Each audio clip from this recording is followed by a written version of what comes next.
आणि अभिनेत्री आणि मॉडेल असलेल्या पूनम पांडेनं मृत्यूचं खोटं वृत्त पसरवलं। गर्भाशयाच्या कॅन्सरनं मृत्यू झाल्याचं खोटं वृत्त पसरवल्याचं आता समोर येत आहे।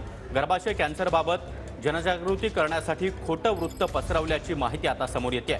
मी जिवंत आहे, पूनम पांडेनं सोशल मीडियाच्या माध्यमातून आता ही माहिती दिली आहे। दरम्यान काल आपण पाहिले की सर्वायकल कॅन्सर झाल्यानं पूनम पांडेचा मृत्यू झाला अशी बातमी सर्वच माध्यमांमध्ये आलेली होती। मात्र हे वृत्त खोटं असल्याचं आता स्पष्ट होत आहे आणि कॅन्सरबाबत जनजागृती करण्यासाठी आपण हा प्रकार केल्याचं स्वतः पूनम पांडे हिनं म्हटलेलं आहे आणि मी जिवंत आहे तिनं सोशल मीडियावर ही माहिती दिली आहे।